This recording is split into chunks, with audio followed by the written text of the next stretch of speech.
Hello there! Welcome to Full Moon Fridays. I'm Scotty. You're not. It's about time we got to this. I've been kind of putting it off. Other things have come in mind, but you know what? Working on a schedule, what I'm going to do, and I'm like, you know what? It's about time I did this. And so I thought, no better way to start this than to look at Trancers 2. Now, with Full Moon Fridays, I can jump around and not just continue, where I was, at. So I'm doing Trancers 2 this week. There's no guarantee that next week will be Trancers 3. I might do something else.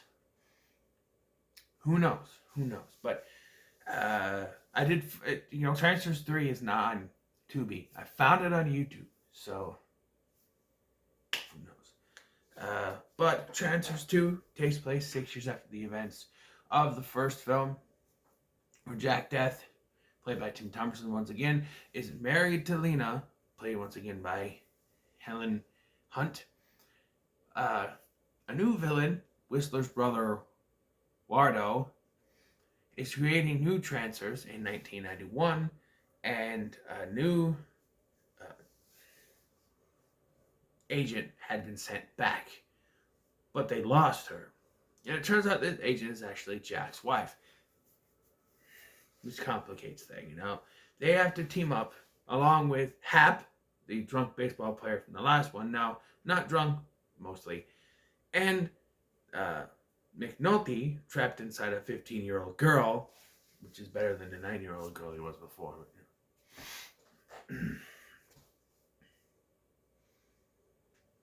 As it to try to take down Wardo. So first and foremost, I want to point out that this has a weird continuity in it. The character of Rabbit from Killer Bong is in this movie. Although I don't know if it's the same character, because he gets turned into a Trancer in this one, I think, doesn't he? So I don't know if it's the same character or not, but I don't know. It's very interesting. They're starting that connected universe. Maybe they just said, hey, he was Rabbit, just call him Rabbit and Evil Bong, yeah. And it's very interesting. First, I didn't know how I was going to take this. Like, when they introduced, they're like, hey, we sent someone back. It's Jack's wife, his first wife, the one that died. They went back before she died, got her, and then they said, so now through the whole film, they're like, he's like, if she goes back, she's dead. And I'm like, I'm not trying to remember the logic. And at first, I forgot about the transferring into different bodies thing, because I was like, his wife was that young, and how long ago did she die?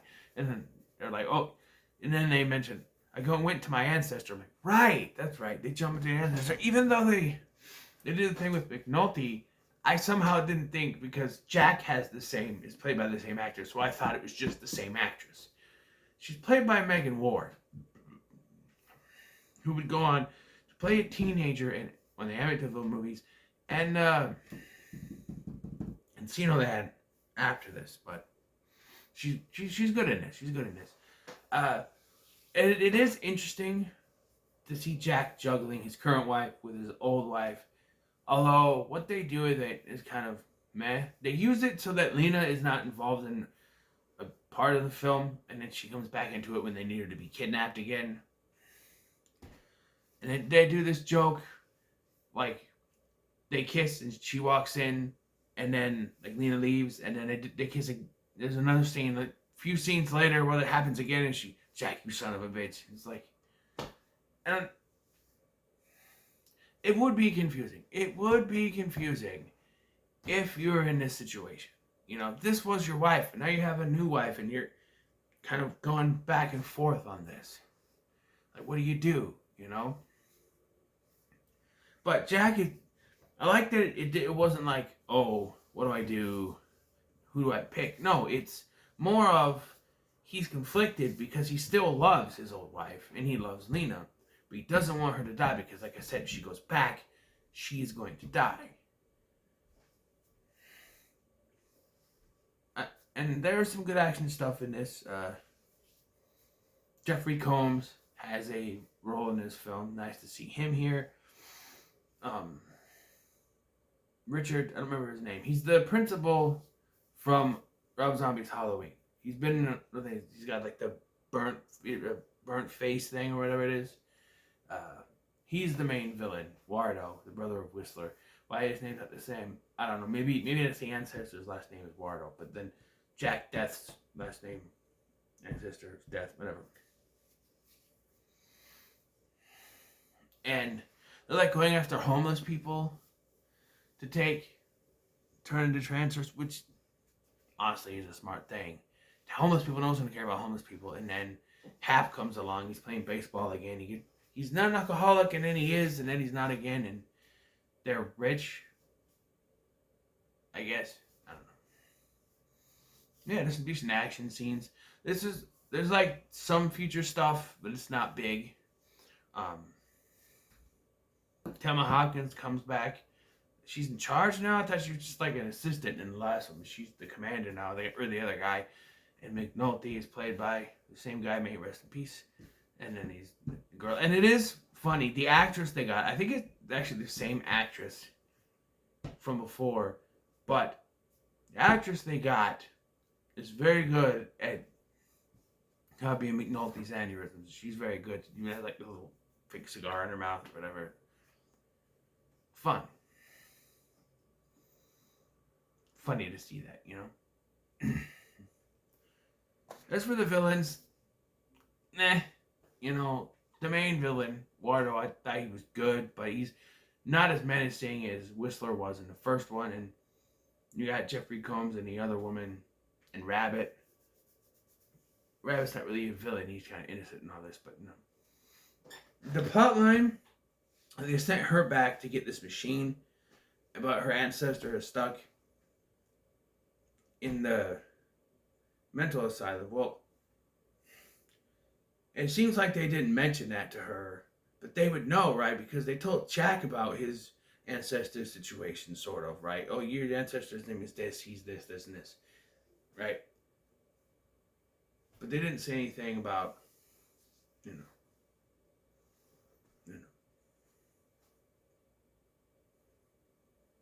with her. She's in a mental institution.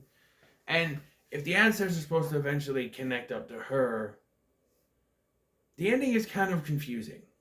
So she's in her ancestor's body. Her ancestor was in the mental institution.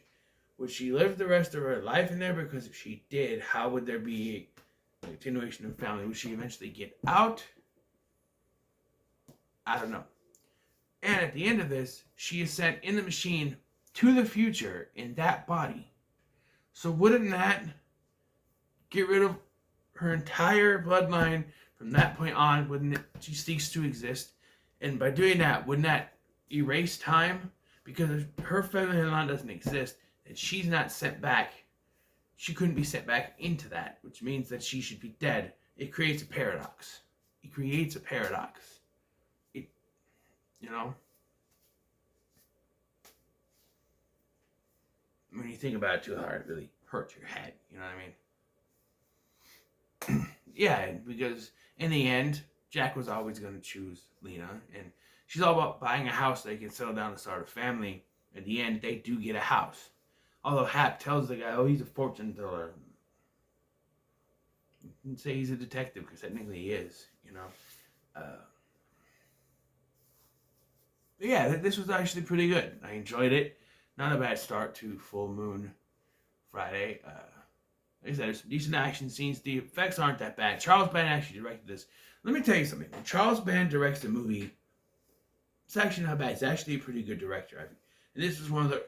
I've said this before, but a lot of the earlier stuff is actually pretty good compared to the later stuff, because I think they were actually trying to put out some decent projects, whatever, where now they're just throwing some at the wall to see what sticks, like Killjoy and Ginger Dead Man and Evil Bong, which has a million freaking movies. You know, they had some quality stuff back, you know, Empire Picture Days and early Full Moon, you know. I will be counting Moonbeam stuff in this too, because it's a Full Moon subsidiary, so we'll be counting. So you get like Prehysteria, right? The Josh Kirby's are in there somewhere. Although I have to do those in a row because they're an interconnecting series. But I don't know what I'm doing next time. Oh, I should mention, there, even though this is better quality than you have now, Charles Band still likes to plug his own stuff because there's a scene where Jack turns the TV on, he's going through, and there's a commercial, a trailer ad for Crash and Burn, and I'm like, is that one? So I looked it up. Yep, that's a Full Moon movie. Came out year before this one, so they're advertising that. Hey, look, Crash and Burn. You can watch this. You know, that's pretty cool. When it comes to this movie, I say it's pretty good. On par with the first one, actually. Tim Thomerson is great. Helen Hunt is great. Even Megan Ward is good. The girl who plays the young McNulty, she's great. Great acting.